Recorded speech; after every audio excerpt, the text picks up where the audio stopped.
ਤਾਂ ਮੁੜ ਤੋਂ ਬੁਲੇਟਿਨ 'ਚ ਸਵਾਗਤ ਹੈ। और आम आदमी पार्टी के विधायक कुलवंत सिंह सिद्धू ਨੂੰ ਧਮਕੀ मिली है तो विदेशी नंबर तो धमकियां आ रही ने। धमकी भरी कॉल जी आई है और करीब 10 दिन पहला दसी कि पहली कॉल आई सी और उस तो बाद लगातार कॉल्स आ रही ने। इस तो बाद दसी कि थ्रेट कॉल्स मिल रही ने। तो एमएलए कुलवंत सिंह है जिन्होंने पुलिस के कोल शिकायत दे दी है। तो शुक्रवार देर रात एमएलए के घर के बाहर शक्की सवार जिहड़े शक्की कार सवार जिहड़े ने नजर आए ने, शक्की लोग नजर आए ने। तो पुलिस जिहड़ी है पछातियां दी पछाण कर रही है और जिस तरीके दे नाल पिछले समय घटनावां वापरियां ने खास तौर पर जिक्र करांगे आम आदमी पार्टी के सरपंच जिन्हां दा तरनतारन दे इक विआह समागम च शरेआम कतल कर दिता गया सी, गोली मार के सिर च कतल किया गया सी। उस तो बाद लगातार चिंतावां बढ़ जांदियां ने और पुलिस लई एक चुनौती भी बन जाता है कि किस तरीके दे नाल सारियां चीज़ां नूं कंट्रोल किया जाए।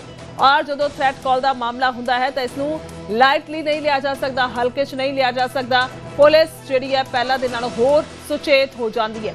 खास तौर पर जेकर गैंगस्टर बदमाशां ने गुरगियां का जिक्र किया जाए तो ऑपरेशन प्रहार चल रहा है पुलिस का और उस दे तहत पुलिस साफ तौर पर कह चुकी है कि इस तरीके दे नाल बदमाशी बिल्कुल भी बर्दाश्त नहीं होएगी। और अजिहे दे विचाले अहम खबर, वड्डी खबर, आम आदमी पार्टी के मौजूदा विधायक देखो सिटिंग एमएलए उन्होंने जो धमकी आ जाए तो अपने आप दे विच बहुत अहम है। कुलवंत सिंह सिद्धू ने जिन्होंने धमकी मिली है विदेशी नंबर ने जिथों धमकी आ रही ने। हालांकि ये 100% श्योर करना कि वाकई ही सही है या किसी की कोई शरारत हो सकती है, पर इस दे विच सब तो बड़ा रोल यही है पुलिस का कि किस तरीके दे नाल इसनूं पहल के आधार पर हल किया जाए।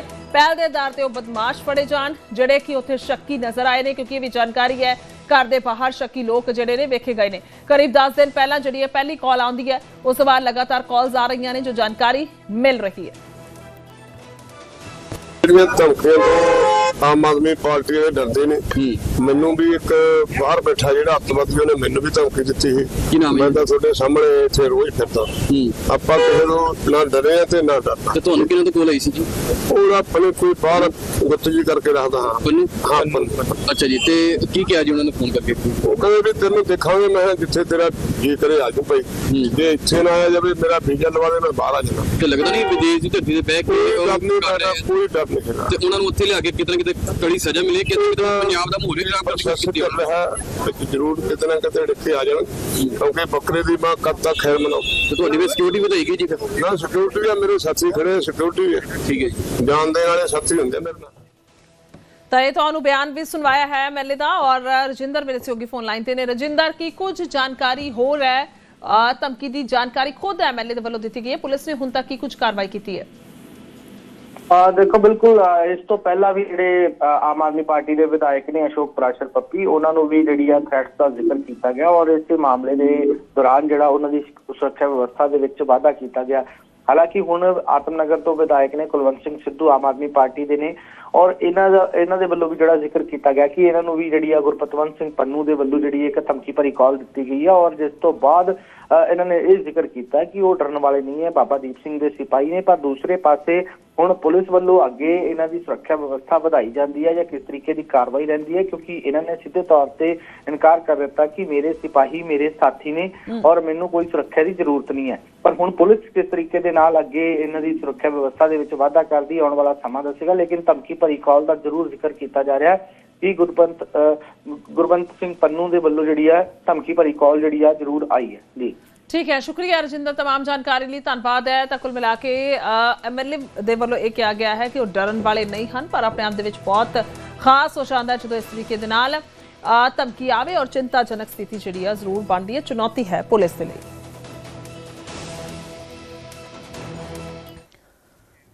अगली खबर दिल्ली तो है। दिल्ली दे विच गोगी गैंग के बदमाश का मर्डर किया गया है। गैंग वॉर दे विच दस्सिए कि गोगी गैंग के बदमाश का कतल किया गया। दिल्ली के रोहिणी दे विच साहिल का कतल किया गया। टीलू ताजपुरिया गैंग ते कतल करन दा शक जाहिर किया गया है। दस्सिए कि कुछ दिन पहला जेल तो छुट के साहिल जिहड़ा है आया सी, पहला ही मारे जा चुके ने टीलू ताजपुरिया ते गोगी। दोहां गैंगां दे विच गैंगवार के कारण हुण तक करीब 50 के करीब कतल हो चुके ने, एक बहुत बड़ी गिनती है। और जिस तरीके दे नाल गैंग वॉर सिर्फ एक सूबे की समस्या नहीं है बल्कि पूरे देश पद्धर ते असीं गल कर लईए काफ़ी ज़्यादा वड्डे पद्धर ते इस तरीके का क्राइम वधिया होया है। और अजिहे दे विच कतल दीयां खबरां सामने आउणा तां पुलिस प्रशासन और सीधे तौर पर सरकारां दे लई एक बहुत ही ज़्यादा वड्डी चुनौती है। गले दी हड्डी बन जांदियां ने कई बार अजिहियां चीज़ां। तां गोगी गैंग है जिस दे बदमाश दा मर्डर होया है। गैंग वॉर दे विच गोगी गैंग दे बदमाश दा कतल किया गया। इसकी तस्वीर जिहड़े असीं कह सकते हैं क्योंकि वह भी गैंग का मैंबर है तो गैंगस्टर ही है, तो उसका कत्ल कर दिता गया है। शंकर आनंद मेरे सहयोगी फोन लाइन पे ने। शंकर, क्या कुछ अभी तक की पूरी अपडेट है? हालांकि ये रात की तस्वीरें हैं जो हम दर्शकों को दिखा रहे हैं। देखिए, ये जो मामला है दिल्ली के बवाना इलाके में का ये मामला है, जहां पर दिल्ली पुलिस और लॉरेंस बिश्नोई गैंग के शूटरों के बीच में मुठभेड़ हुई। बवाना मूनक नहर के पास आउटर नॉर्थ ये डिस्ट्रिक्ट का जो एरिया है, इस इलाके में बवाना थाने की टीम ने 3 शूटर को गिरफ्तार किए हैं। और जिस तरह से मुठभेड़ के दौरान में वहां पे कई राउंड की वहां पे फायरिंग हुई, उसके बाद 3 शूटर्स को गिरफ्तार किया गया है। और तीनों शूटर्स का संबंध सीधे तौर पर लॉरेंस बिश्नोई गैंग के साथ बताया जा रहा है। मोस्ट वांटेड बदमाशों में की शामिल फहरिस्त में ये तीनों शामिल थे।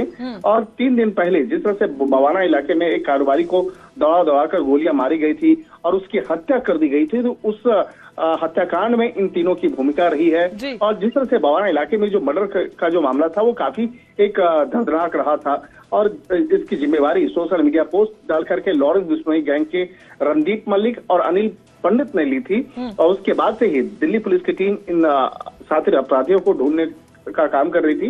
इसी बीच में पता चलता है दिल्ली पुलिस को कि ये बवाना स्थित जो मूनक नहर है वहां आसपास में आए हुए हैं। उसके बाद मौके पर पुलिस पहुंचती है। उसके बाद पुलिस के साथ में मुठभेड़ होता है। पुलिस और बदमाशों के बीच में कई राउंड की फायरिंग होती है।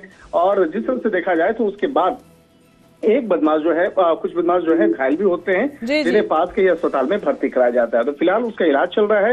लेकिन जिस तरह से ये हत्याकांड का मामले को अंजाम दिया गया था, इस मामले में इन तीनों की भूमिका बताई जा रही है। ठीक है, शुक्रिया बहुत बहुत तमाम जानकारी के लिए शंकर। और कुल मिला के एक बड़ी घटना वापरी है, वारदात हुई है।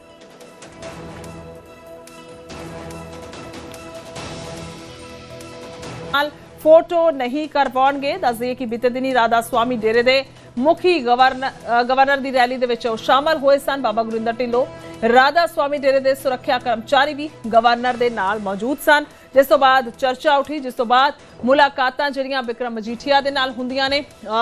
गनीम कौर मजीठिया भी तस्वीर दे विच नाल नजर आ रहे ने। सुखबीर बादल दे नाल गलबात हुई है। तो ये सारियां चर्चावां उठियां और उसने एक नवीं चर्चा नूं जन्म दे दिता कि आखिरकार की भूमिका जिहड़ी है इत्थे अदा की जा रही है, कोई भूमिका है या नहीं है, किसी तरीके की कोई इन्वॉल्वमेंट है सियासत दे विच, श्रोमणी अकाली दल और बीजेपी के गठजोड़ नूं लैके कोई किरदार निभा रहे ने। सारियां चीज़ां नूं लैके चर्चा उठदी है, जिस तो बाद हुणे फैसला राधा स्वामी डेरे दा सामने आया है।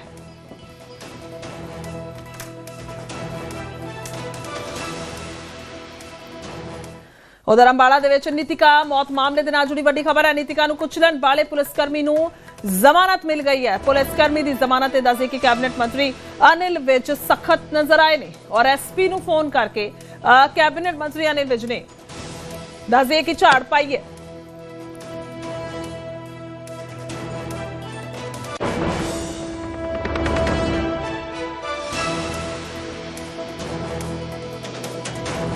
गए ने अनिल विज के कोल शिकायत लैके पहुंचा सी नीतिका दा परिवार। अनिल विज के सामने नीतिका दी मां दे हंझू निकल गए ने। मौके दीयां तस्वीरां सामने आईयां ने। अनिल विज तो इंसाफ दिवाउण दी मंग की गई है। कुछ दिन पहला दस कि नशे च धुत पुलिसकर्मी ने नीतिका ते गड्डी चढ़ा दी सी, जिसकी मौके ते ही मौत हो गई सी।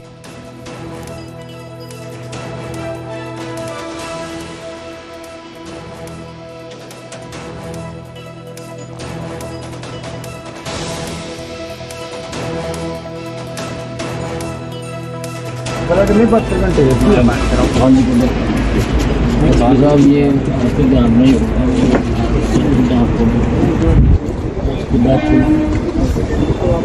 सारा सामने खड़ा और ये कह रहे हमारे साथ इंसाफ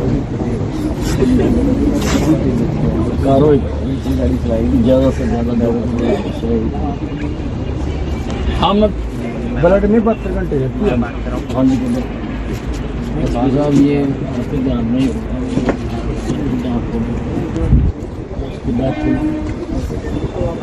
सारा सामने खड़ा और ये कह रहे जी हमारे साथ इंसाफ नहीं कारो गाड़ी चलाएगी ज़्यादा से ज़्यादा हाँ मैं भेज दूँ आज भेज दूँ ठीक है ठीक ठीक ठीक और पूरी जो आपकी ताकत में है ना। तो कृष्ण बाली मेरे सहयोगी फोन लाइन पे ने। कृष्ण, अब तक की अपडेट जानना चाहेंगे क्योंकि जमानत मिल गई है पुलिस कर्मचारी को जिसने ये हादसे को अंजाम दिया, और अब अभी की ये तस्वीरें अनिल विज के साथ परिवार की। गुरजोत, इसमें कह सकते हैं कि जिस तरह से एक्सीडेंट ये हुआ था और इन्हें ड्रिंक की हुई थी, ड्रिंक की पुलिस ने भी पुष्टि कर दी थी कि इन्होंने ड्रिंक की हुई है, जबकि मेडिकल रिपोर्ट अभी इसकी आनी बाकी है। तो कुछ घंटों के अंदर जमानत मिल देना, मिलना कोर्ट से, हालांकि मैटर ये माननीय कोर्ट का है, उसके बावजूद भी लोग बड़े इस बात को लेकर हैरान है कि किस तरह से जमानत मिलेगी। इसी को लेकर परिवार काफी हताश हुआ और निराश हुआ, और उनका परिवार हरियाणा के कैबिनेट मंत्री अनिल विज के निवास पर उनसे मिलने के लिए पहुंचा और वहां पर रो रो के अपनी गुहार लगाई कि किस तरह से उनके साथ नाइंसाफी हो रही है। अनिल विज ने तुरंत एक्शन लेते हुए अंबाला के एसपी को फोन किया और उनसे इस बात के लिए स्पष्ट रूप से उत्तर मांगा कि किस तरह से उसकी जमानत हो गई है, जबकि तुम्हारा काम यही है, सिक्योरिटी करना तुम्हारा काम है, तुमने सिक्योरिटी तुम्हारे जिम्मे है सब चीजों के, लेकिन उसके बावजूद भी एक पुलिसकर्मी ये इस तरह से हरकतें करता है, कानून तोड़ता है, तो उसकी किस तरह से जमानत हो जाती है। अनिल विज ने एसपी को तुरंत कहा कि इसके अंदर जांच हो अच्छी तरह, और जो भी दोषी अगर ड्रिंक इन्हें की हुई है तो ड्रिंक एंड ड्राइव का केस बनाकर तुरंत कार्रवाई की जाए इसके ऊपर। जी गुरजोत। और बहुत बहुत शुक्रिया तमाम जानकारी के लिए। तो क्योंकि उसे वेले सवाल ਅਸੀਂ ਕੀਤਾ ਸੀ ਜਦੋਂ ਐਸਐਚਓ ਸਾਡੇ ਨਾਲ ਇਸ ਮਾਮਲੇ ਤੇ ਜੁੜੇ ਸਨ, ਉਹਨਾਂ ਨੇ ਕਿਹਾ ਸੀ ਕਿ ਜਿਹੜੀਆਂ ਐਕਸੀਡੈਂਟ ਦੀਆਂ ਤਰਾਵਾਂ ਹੁੰਦੇ ਨੇ ਅਸੀਂ ਉਹ ਲਗਾਈਆਂ ਨੇ, ਪਰ ਮਾਮਲੇ ਦੇ ਵਿੱਚ ਇੰਨਾ ਜ਼ਿਆਦਾ ਪੱਖ ਜਿਹੜਾ ਕਿਸ ਤਰੀਕੇ ਦੇ ਨਾਲ ਰੱਖਿਆ ਗਿਆ ਕਿ ਜ਼ਮਾਨਤ ਨਾਲੋਂ ਨਾਲ ਮਿਲ ਗਈ ਹੈ। ਤਾਂ ਜ਼ਿਕਰ ਖਾਸ ਹੈ ਕਿ ਇਹ ਪਰਿਵਾਰ ਜਿਹੜਾ ਹੈ ਕਿਧਰੇ ਜਾ ਰਿਹਾ ਸੀ, ਇਹ ਲੜਕੀ ਆਪਣੇ ਭਰਾ ਦੇ ਨਾਲ ਈ ਰਿਕਸ਼ਾ 'ਚ ਜਾ ਰਹੀ ਸੀ, ਪਿੱਛੋਂ ਇੱਕ ਪੁਲਿਸ ਕਰਮਚਾਰੀ ਜੋ ਗੱਡੀ 'ਚ ਸਵਾਰ ਸੀ, जो जानकारी है उसने नशा जिहड़ा शराब दा कीता होया सी और शराब दे नशे च एकदम तो ई रिक्शा नूं टक्कर मारदा है और वो टक्कर दे नाल जिहड़ी लड़की है वो हेठा डिग जांदी, जिस ते वो गड्डी चढ़ा दिंदा है, उस तो गड्डी चढ़ जाती है अचनचेत, जिस तो बाद उस लड़की दी जवान लड़की दी मौके ते ही नितिका दी मौत हो गई सी। तां हुण परिवार रो कुरला के इंसाफ मांग रहा है। इतनी शराब पी के गाड़ी चला रहा और पुलिस वाला चला रहा, जिसका काम रोकना है वो खुद कर रहा है, और उसकी जमानत कैसे होगी इतनी जल्दी? इसके बाद धारा ही नहीं लगी।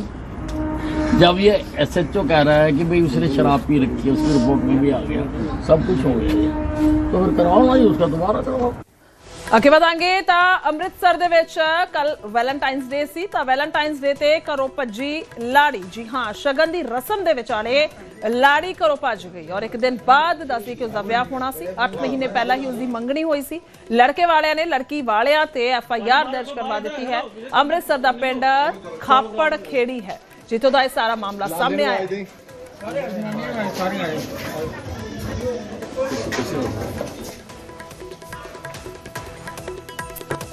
ਪੈਰ ਤੇ ਜਵਾਬ ਦੇ ਦਿੱਤਾ ਉਹਨਾਂ ਨੇ, ਤੇ ਮੇਰਾ ਮੰਗਣੀ ਇੱਥੇ ਡਰਮ ਵਾਲੀ ਗਲੀ ਹੋਈ ਜੀ। ਕਿੰਨਾ ਚਿਰ ਪਹਿਲੇ ਤੁਹਾਡੀ ਇਹ ਮੰਗਣੀ ਹੋਈ ਹੈ? 8-9 ਮਹੀਨੇ ਹੋ ਗਏ ਜੀ ਹੋਏ ਨੂੰ। ਇਹਨਾਂ ਨੇ ਮੈਨੂੰ ਗੁੰਮਰਾਹ ਕੀਤਾ ਜੀ, ਇਹਨਾਂ ਨੇ ਪਹਿਲਾਂ ਵੀ ਨਹੀਂ ਦੱਸਿਆ ਮੈਨੂੰ। ਹਾਂਜੀ, ਤੇ ਹੁਣ ਤੁਹਾਨੂੰ ਕਦੋਂ ਪਤਾ ਲੱਗਾ ਤੇ ਕੀ ਉਹਨਾਂ ਜਵਾਬ ਦਿੱਤਾ? ਉਹਨਾਂ ਨੇ ਜਵਾਬ ਦਿੱਤਾ ਇਹ ਕੁੜੀ ਏਦਾਂ ਚਲ ਗਈ ਹੈ ਘਰੋਂ, ਰਾਤ ਦੇ ਗਏ ਤੇ ਦਿਨੇ ਦੱਸਿਆ ਉਹਨੂੰ ਉਹਨਾਂ ਨੇ। ਗਏ ਰਾਤ ਦੇ, ਦਿਨੇ ਦੱਸਿਆ ਘਰਦਿਆਂ ਨੇ ਉਹਨਾਂ ਦੇ। ਤੇ ਕਿਉਂ ਚਲ ਗਈ ਦੱਸਿਆ ਨਾ? ਇੰਨਾ ਨਹੀਂ ਪਤਾ ਭਾਜੀ, ਦੱਸਿਆ ਨੇ। ਕਿੰਨੇ ਦੇਰ ਤੁਹਾਡੀ ਮੰਗਣੀ ਰਹੀ ਸੀ? 8-9 ਮਹੀਨੇ ਹੋ ਗਏ। ਭਾਜੀ ਕੀ ਨਾਮ? ਦੇਖੋ ਵੀਰ ਜੀ, ਪਹਿਲਾਂ ਤੇ ਸਾਡੇ ਨਾਲ ਵੀਰ ਨਾਲ ਬਹੁਤ ਮਾੜੀ ਹੋਈ ਆ। ਸਾਡੇ ਭਰਾ ਨਾਲ ਅੱਜ ਇਹਦਾ ਸਗਨ ਹੀ, ਤੇ ਕੁੜੀ ਵਾਲਿਆਂ ਨੇ ਬਹੁਤ ਹੀ ਜ਼ਿਆਦਾ ਧੱਕਾ ਕੀਤਾ ਮੁੰਡੇ ਨਾਲ, ਸਾਨੂੰ ਬੜਾ ਫਰਾਡ ਕੀਤਾ ਵਾ ਇਸ ਬੰਦੇ ਨਾਲ। ਸਾਡੇ ਸਾਰੇ ਰਿਸ਼ਤੇਦਾਰ ਜਿੰਨੇ ਸਾਡੇ ਭੈਣ ਭਰਾ, ਸਾਡੀਆਂ ਤਿਆਰੀਆਂ ਅਸੀਂ ਸਭ ਕੁਝ ਕਰਕੇ ਬੈਠੇ ਹਾਂ ਇੱਥੇ, ਤੇ ਸਾਨੂੰ ਦਿਨੇ 5 ਵਜੇ ਤੜਕੇ ਫੋਨ ਕਰਕੇ ਕਹਿੰਦੇ ਵੀ ਕੁੜੀ ਹੈ ਨਹੀਂ ਇੱਥੇ, ਭੱਜ ਗਈ? ਕੁੜੀ ਕਿਤੇ ਭੱਜ ਗਈ ਆ। ਅੱਛਾ ਜੀ। ਦੇਖੋ ਜੀ, ਪਰਿਵਾਰ ਨੇ ਦੱਸਿਆ ਤੁਹਾਨੂੰ ਵੀ ਕੁੜੀ ਨਾਲ ਕੋਈ ਬਾਹਰ ਚੱਕਰ ਹੈ ਜਾਂ ਕੁੜੀ ਨੇ? ਨਾ ਜੀ, ਕੁਛ ਨਹੀਂ, ਸਾਨੂੰ ਕੁਛ ਨਹੀਂ, ਸਾਡੀ ਗੱਲ ਕੋਈ ਹੁੰਦੀ ਰਹੀ। ਇਹਨਾਂ ਨੇ ਹੁਣੇ ਦਰਖਾਸਤ ਦਿੱਤੀ ਆ ਵੀ ਕੁੜੀ ਜਿਹੜੀ ਉਹ ਇਹਨਾਂ ਦੇ ਕਹਿਣ ਦੇ ਮੁਤਾਬਕ ਭੱਜ ਗਈ ਆ, ਤੇ ਮੁੰਡੇ ਵਾਲੇ ਪਰਿਵਾਰ ਆਏ ਆ, ਤੇ ਉਹ ਹੁਣੇ ਦਰਖਾਸਤ ਜੋ ਬਣਦੀ ਕਾਰਵਾਈ ਕੀਤੀ। ਉਧਰ ਅੰਮ੍ਰਿਤਸਰ ਦੇ ਵਿੱਚ ਏਮਸ ਵਰਗੇ ਸੁਪਰ ਸਪੈਸ਼ਲਿਟੀ ਹਸਪਤਾਲ ਦੀ ਮੰਗ ਕੀਤੀ ਗਈ ਹੈ। ਕੇਂਦਰੀ ਸਿਹਤ ਮੰਤਰੀ JP ਨੱਡਾ ਨੂੰ ਕਾਂਗਰਸ ਦੇ MP ਗੁਰਜੀਤ ਔਜਲਾ ਮਿਲੇ ਨੇ। ਦੱਸੇ ਕਿ ਔਜਲਾ ਨੇ ਨੱਡਾ ਦੇ ਅੱਗੇ ਇਹ ਮੰਗ ਰੱਖੀ ਹੈ, ਤਾਂ ਬਾਰਡਰ ਦੇ ਨੇੜੇ ਹੋਣ ਕਰਕੇ ਜੰਗ ਦੇ ਸਮੇਂ ਦੀਆਂ ਜਿਹੜੀਆਂ ਮੈਡੀਕਲ ਸਥਿਤੀਆਂ ਨੇ ਉਸ ਦੇ ਲਈ ਤਿਆਰ ਰਹਿਣਾ ਚਾਹੀਦਾ ਹੈ, ਔਜਲਾ ਨੇ ਕਿਹਾ ਹੈ। ਤਾਂ ਕੁੱਲ ਮਿਲਾ ਕੇ ਅੰਮ੍ਰਿਤਸਰ ਦੇ ਵਿੱਚ ਸੁਪਰ ਸਪੈਸ਼ਲਿਟੀ ਜਿਹੜਾ ਹਸਪੀਟਲ ਹੈ ਏਮਸ ਵਰਗਾ ਬਠਿੰਡਾ ਦੇ ਵਿੱਚ ਹੈ। ਦੱਸ ਦਈਏ ਕਿ ਏਮਸ ਹਸਪੀਟਲ ਉਸ ਵਰਗੇ ਹਸਪੀਟਲ ਦੀ ਮੰਗ ਜਿਹੜੀ ਹੈ ਕੀਤੀ ਗਈ ਹੈ ਗੁਰਜੀਤ ਔਜਲਾ ਦੇ ਵੱਲੋਂ। ਇਹ ਮੁਲਾਕਾਤ ਦੀ ਤਸਵੀਰ ਹੈ, ਤੁਹਾਨੂੰ ਦਿਖਾ ਰਹੇ ਹਾਂ, ਜਿਸ ਦੇ ਵਿੱਚ ਮੰਗ ਪੱਤਰ ਜੇਪੀ ਨੱਡਾ ਨੂੰ ਦਿੰਦੇ ਹੋਏ ਗੁਰਜੀਤ ਔਜਲਾ ਨਜ਼ਰ ਆ ਰਹੇ ਨੇ। ਤਾਂ ਵੇਖਣਾ ਹੋਏਗਾ ਕਿ ਕੁਝ ਇਸ ਮੰਗ ਨੂੰ ਲੈ ਕੇ ਰਿਐਕਟ ਕੀਤਾ ਜਾਂਦਾ ਹੈ ਕੇਂਦਰ ਸਰਕਾਰ ਦੇ ਵੱਲੋਂ।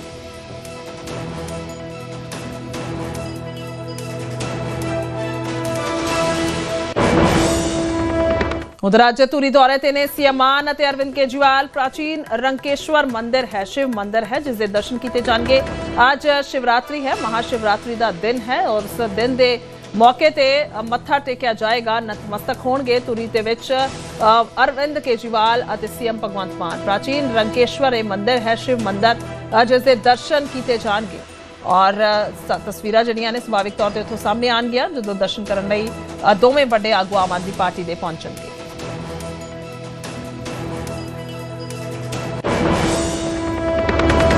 उधर पंजाब दे विच मुड़ तो मौसम का मिजाज बदलेगा। जी हाँ, आने वाले दिनों के विच मौसम बदलने की पूरी संभावना है। 17 ते 18 फरवरी नूं दस्सी कि पंजाब दे विच मींह पै सकदा है। तो फिलहाल पंजाब दे विच मौसम साफ रहेगा और कल बठिंडा दे विच मौसम साफ फिलहाल पंजाब दे विच चल रहा है। तो आने वाले दिनों के विच ठंड थोड़ी असीं कह सकते हैं थोड़ा जिहा इजाफा जरूर हो सकता है, क्योंकि मींह पेगा एकदम तो टैंपरेचर डिगदा है।